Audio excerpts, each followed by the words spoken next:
George Meany, president of the AFL-CIO. The vast majority of American families are suffering from the administration's policies, the squeeze of rising living costs on paychecks or no paychecks at all. The chief victims are workers, white-collar workers, scientists, engineers, production workers, and craftsmen, all classes of workers. And this is COPE Report for September 1971. This month, a special report. Jobs in America. Highlights of the AFL-CIO Conference on Jobs. On side one, the background of the problem, especially for trade union officials. The AFL-CIO called the Jobs Conference to draw attention to high unemployment, the worst in 9 years, and to demand immediate action by the Nixon administration. President Meany set out the problem for the delegates. The job situation is still deteriorating. In June, the number of jobs in manufacturing fell by another 115,000. Construction employment dropped by 55,000. Wholesale and retail trade was down 88,000. 43,000 jobs disappeared in the service industries. There were 53 major industrial areas with high unemployment rates, compared with 6 such areas when Mr. Nixon took office. Seattle, Oakland, and Los Angeles are economic disaster areas. So are Wichita, St. Louis, Detroit, and Cleveland, New Bedford, Hartford, and Newark. North, east, south, and west. In Mr. Nixon's 30th month as president, the Labor Department counted 724 communities in real trouble, in addition to the 53 major centers. We're gonna roll, we're gonna roll, we're gonna roll the union on. We're gonna roll. 5 AFL-CIO vice presidents examined the problems: foreign trade, public service employment, reconversion of the economy from wartime to peacetime, public works, and the need to provide emergency aid for the unemployed. First, Steelworkers President I.W. Abel on foreign trade. Our members look to their unions for help against the import tide. And let there be no mistake about it, that we intend to fight for that kind of government action which will tend to bring an end to the import threat to our standard of living once and for all. We do believe in foreign trade. We believe ardently in a healthy expansion of commerce with other nations, with one important provision: it must be fair trade instead of free trade. Because today, you know, there is no such thing as free enterprise competition. The rules of the trade game have changed drastically. We say these changes demand new international rules. Mr. Abel told the delegates how multinational companies manipulate trade to their own benefit. Now, they can produce components in widely separated plants in Korea, in Formosa, here in America, and then assemble the products in a plant on the Mexican side of the border and sell the goods here in the United States. Patriotism or concern for the American worker seldom interferes with their philosophy of anything for a buck. In fact, these firms are runaway companies. Furthermore, the export and import transactions of these multinational firms are all within the corporation. This certainly is not foreign trade, and it's certainly not foreign competition. How many American jobs have been lost because of outdated trade policies? Mr. Abel. According to estimates by the United States Department of Labor, about 500,000 American job opportunities were lost from 1966 to 1969.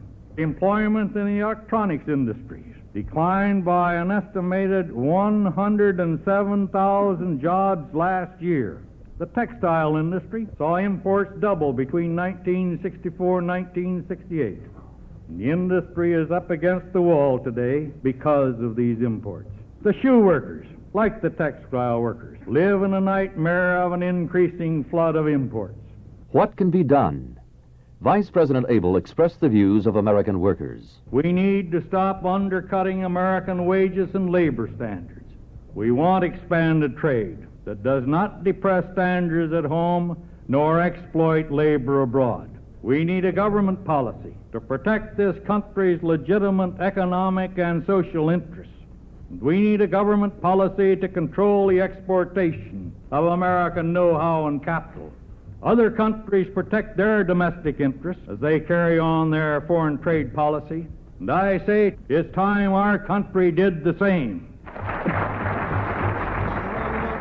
the boss is in the way, we're gonna roll it over him. We're gonna roll the Union on. We're gonna roll, we're gonna roll, we're gonna roll. The Vietnam War is winding We're down. gonna roll. As the war ends, the need to shift the economy from wartime to peacetime becomes more critical. Floyd Smith, president of the Machinists, explained why the problems are different than those faced after World War II. During the Second World War, American industry was almost totally committed to defense production. Thus, when the war ended, the nation had a built-in backlog of effective consumer demand. Laid-off defense workers could be absorbed into consumer industries. Today, however, there is no deferred consumer demand. Consumer industries cannot absorb workers from defense plants. In fact, at present levels of economic activity, they are laying off their own people. Millions of workers are affected when defense funds are cut back. Mr. Smith. As recently as 1968, 8.3 million jobs were directly related to the defense budget. For the new year, the funds requested by the Pentagon will provide only 5.7 million jobs. This means there will be 2.6 million fewer people in defense factories. A lot have already been chopped off, but a lot more will go. The question now is, where will they go? Has America no use for all this skill and training? Is there no place for them except on the welfare rolls? What is President Nixon planning to do for reconversion? Mr. Smith. If Mr. Nixon has any plans or goals or priorities, it is the best kept secret in Washington. And yet, it isn't hard to know what needs to be done. As a start toward orderly reconversion, we of America's labor movement demand that reductions in defense spending be offset, dollar for dollar, by increases in spending for programs that will not only meet present shortages, but prepare for the nation's future needs in low and middle cost housing, schools, health facilities, daycare centers, mass transportation, parks, pollution control, and a general nationwide effort to cleanse and enrich our total environment. The Machinist president doesn't buy the Nixon administration's statement that the United States can't have full employment in peacetime. There are those who say that the American economy needs war because it cannot provide enough jobs in time of peace. The fact is that we can do anything we wish with the great engine of production that we possess. The priorities of peace are pressing in on us today. For too long, we've neglected the needs of our land and our people. Now is the time to get to work. Now is the time to put our people to work. Now is the time to get on with the job of building a better nation for this coming generation. On the line, on the picket line, we'll win our fight for the right on the picket line.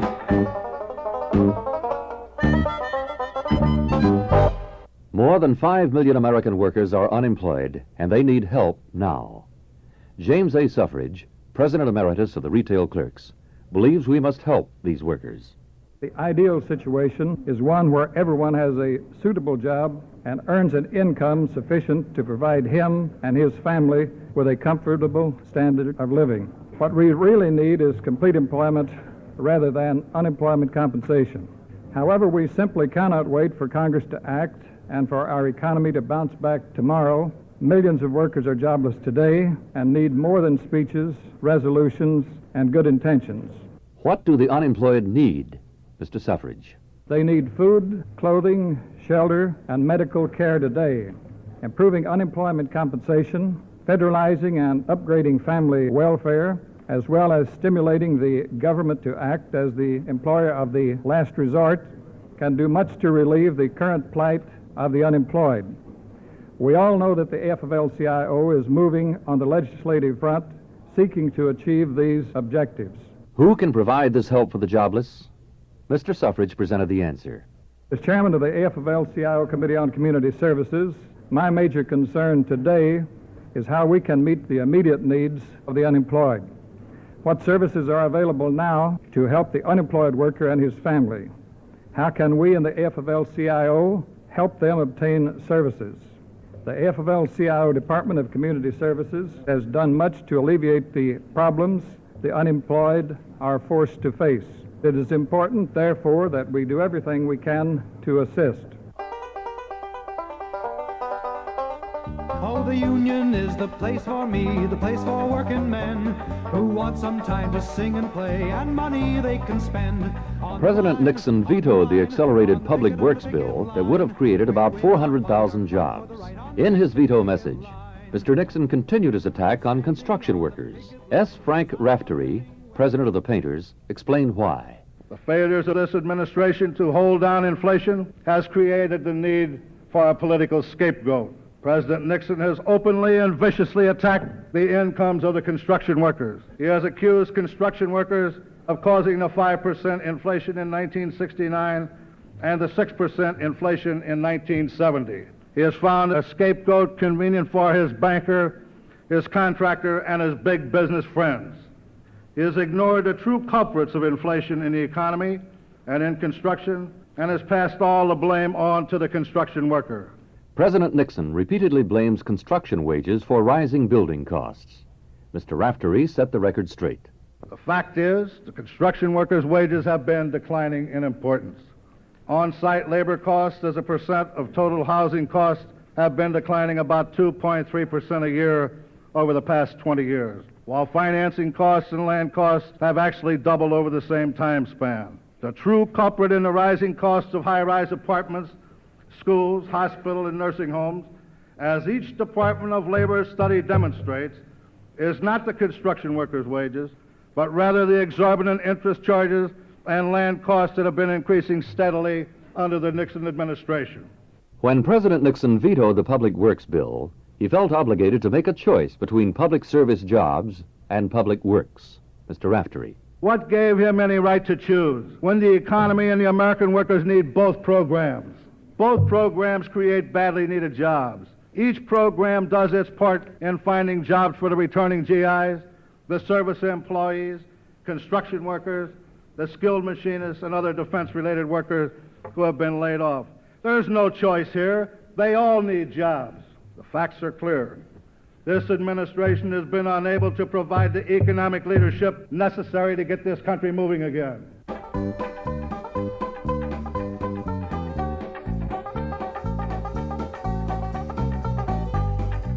Unemployment also affects city and state governments. Jerry Wirth, president of the State, County, and Municipal Employees, told delegates what happens. Unemployed people don't pay taxes, but they do use police and fire protection. They use water, sewer, trash collection, schools, streets, and other public services that require tax funds. In fact, unemployed people use public services more than working people. They are costlier for city and state government to serve. They get food stamps, welfare payments, Medicaid, and so on.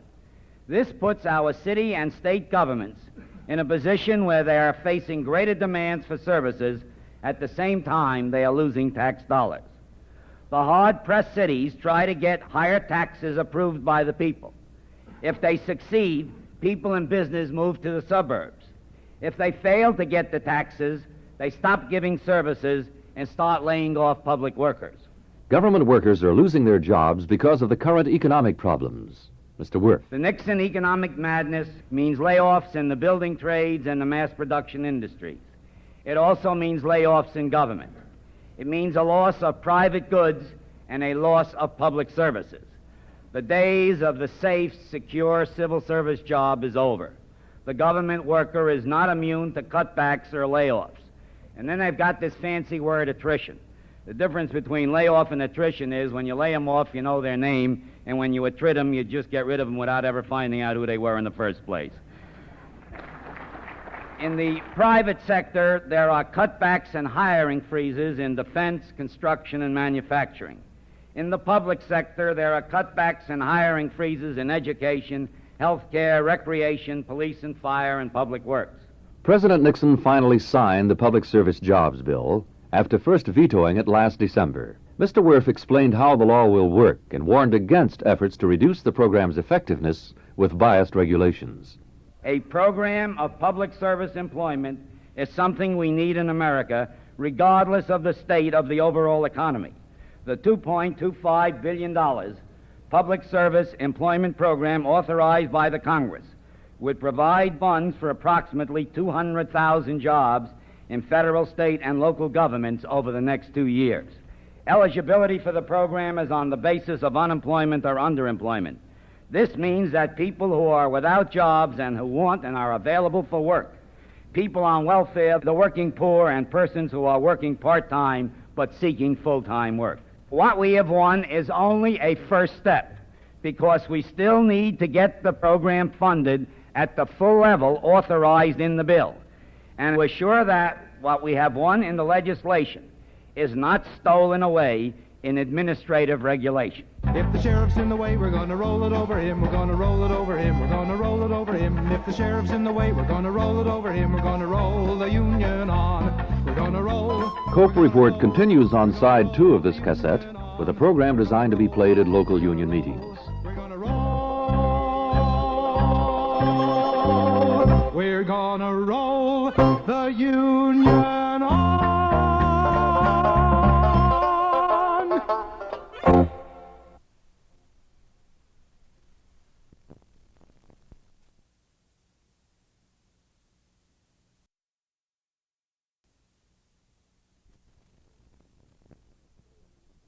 The state of America's economy is just plain lousy. Let's take a look at where we are at the moment.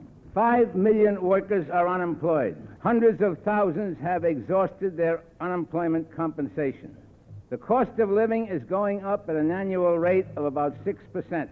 In 3 years, 500,000 American jobs have been lost because of outmoded foreign trade policies.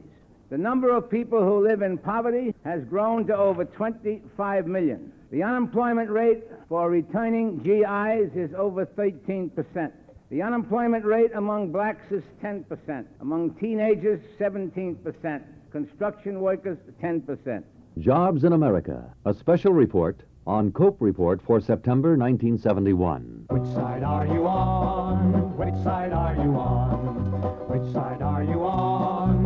Which side are you on? The economy is lousy. That was how AFL-CIO President George Meany described the situation at the AFL-CIO Conference on Jobs. When President Nixon was elected, he said that he could slow down inflation without causing unemployment. Mr. Meany told the delegates what happened to that promise. He has not solved the problem of inflation. He has piled recession on top of inflation, and he has dumped the double burden squarely on the shoulders of the American people. So the Nixon promise of economic stability has been a miserable failure, and American workers have been paying with their jobs for this economic blunder. Mr. Meany said that while the economy was getting worse, this is what the Nixon administration was telling the American people. Still, the administration tells us things are looking up. They see silver linings in the clouds. They say there are signs of new strength and hope. Every time another economic indicator goes sour, someone in the administration sings a song about the bluebirds of happiness. Well, that's just absolute nonsense. America would be far better served if the administration would just face up to the grim truth that these are hard times. This is Mr. Meany's opinion of the President's new economic advisor, Treasury Secretary John Connolly. The President announced that he had a new chief economic spokesman, the Secretary of the Treasury, John Connolly. Well, John is a proven expert at Texas politics. He knows quite a bit about the oil companies and their needs, and the banks and the insurance companies and what they want. I'm not so sure he knows much about the national economy, and I'm certain he doesn't understand the problems of American workers. Mr. Meany told the delegates how Secretary Connolly views jobs.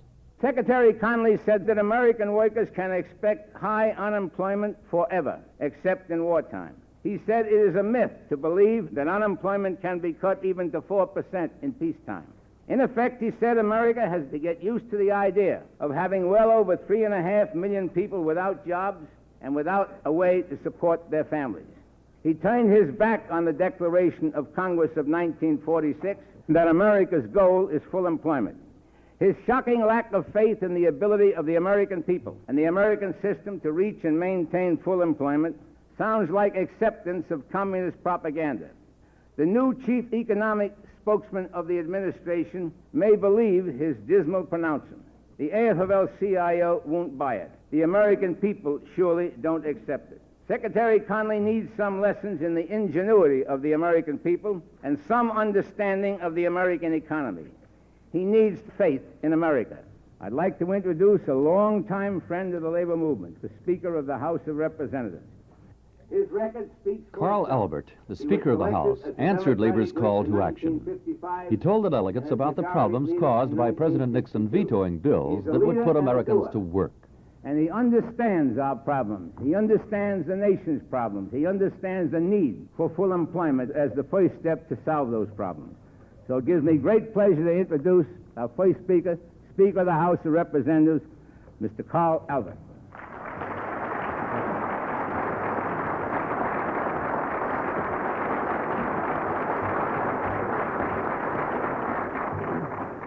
It is discouraging when $12 billion appropriated by Congress are held up by the President and congressmen can do nothing about it, apparently.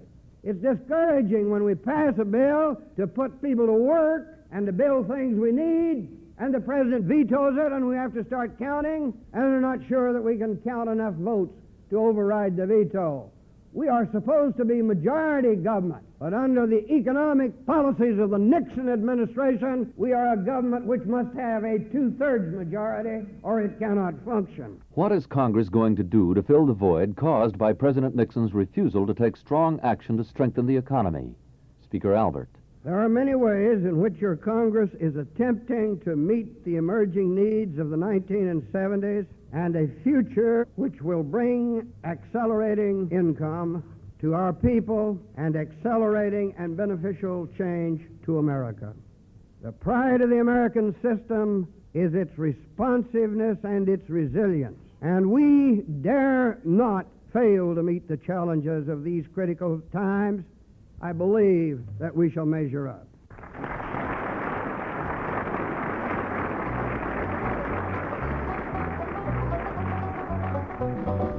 Which side are you on? Which side are you on? Which side are you on? Which side are you on?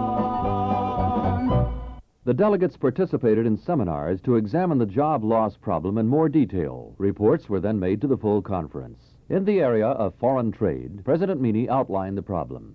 In the late 1960s, imports were taking over large and growing portions of the United States domestic markets of manufactured goods and components. This displacement of industrial production means the loss of American jobs. It threatens the decline of America's economic strength. The narrowing of America's industrial base means that this country is now on the road to becoming a second or even third-rate industrial power if these huge and rapid losses of American jobs and production are not halted. Jacob Potofsky, president of the Amalgamated Clothing Workers, underscored the problem. God knows we cannot compete with 9 cents an hour, and we don't propose to. It took us years, decades, to overcome the sweatshop conditions in this country, and we don't intend to allow the sweatshops to return on the back of low-wage imports from Hong Kong, Korea, Taiwan, and Japan, or any other country. The delegates proposed new trade legislation be enacted by Congress. Paul Jennings, president of the IUE, described this legislation. To halt the export of the United States jobs, to remove the incentive to establish production and assembly facilities abroad, and to curb expanded production abroad. To regulate, supervise, and curb the outflows of American capital for the investments of the United States companies in foreign operations. To regulate, supervise, and curb the export of technology. To establish international fair labor standards in world trade. To regulate the flow of imports into the United States of those goods and product lines which are displacing significant percentages of United States production and employment. To clearly label products to show the country of origin for components and parts, as well as the final product. There was a strong general sentiment for united action among all the AFL-CIO affiliated unions to bring about swift enactment of this vitally needed trade legislation.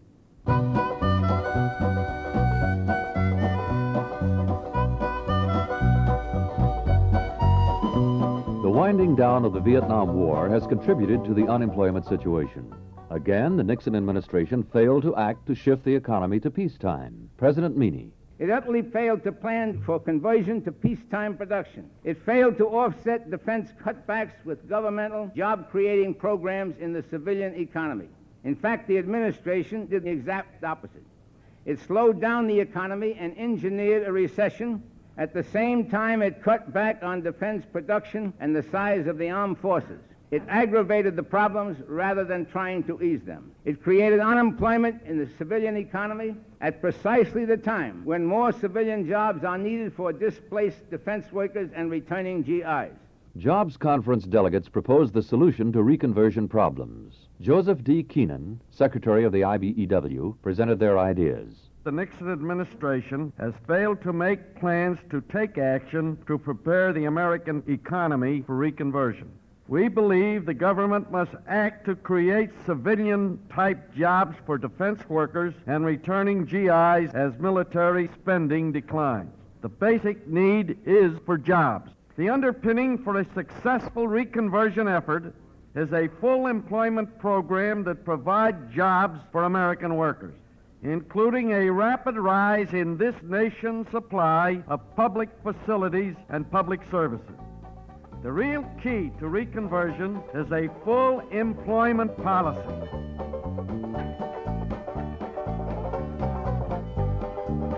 Painters President S. Frank Raftery told why the delegates were critical of President Nixon's veto of the Accelerated Public Works Bill. Mr. Meany noted that only the White House opposed the bill. The nation's 5 million unemployed workers are a living indictment of the economic policies of this Nixon administration. The $2 billion Accelerated Public Works Bill, which President Nixon vetoed on June the 29th, was the most important piece of legislation the 92nd Congress had yet produced. The president's veto deprives the economy of at least 400,000 jobs. Jobs that are not leaf raking or make work jobs, but jobs that would create and maintain public projects which would enrich and enhance the quality of American life for generations to come. The only opposition to the Accelerated Public Works Bill is from the White House. No city is against it. No state government is against it. No association of employers is against it. No association of suppliers is against it. The only opposition to this bill is from the White House. To win our strike at our demands, come and picket on the picket line. It's solidarity, we'll join hands on the picket line. On the line. President Nixon has signed the Public Service Employment Bill that will provide approximately 200,000 jobs. Mr. Meany explained the circumstances. The odd part of it is that President Nixon vetoed a similar bill last December. And if he had signed that bill last December, 60,000 Americans who've been unemployed since last December and are unemployed up to the present time would have been drawing paychecks. The delegates expressed concern over the administration of the Public Service Jobs Bill. Matthew Guinan, president of the Transport Workers. The delegates recommend that AFL-CIO President Meany establish an informal committee of representatives from affiliated unions with public service jurisdiction for the purpose of overseeing the preparations of Labor Department guidelines and regulations. Such a committee, through meeting with the Labor Department, could demonstrate organized labor's determination to see that the law is properly implemented. The new law represents a first step toward adoption of much larger scale permanent public service employment, and that such a program is only a part of a massive federal effort that must be made to create a full employment economy. On aid to the unemployed, the delegates expressed strong opinions. President Peter Bomarito of the Rubber Workers. Organized labor is convinced nothing less than minimum federal benefit standards will lead to adequate weekly benefits for jobless workers and their families. We sincerely hope the Congress will enact federal minimum standards at the earliest possible date. Today's needs of a family headed by an unemployed person must be met through our public assistance cash benefit programs, food stamps and surplus foods, Medicaid, veterans benefits of various types, and other programs from public and private resources. Mr. Meany read his letter to President Nixon on aid for jobless workers. We in the AFL-CIO urge you to recommend to the Congress immediate enactment of federal unemployment standards to implement your goal of benefits for at least 50% of wages for at least 80% of insured workers. This is a desirable goal, and there is no excuse for any further delay.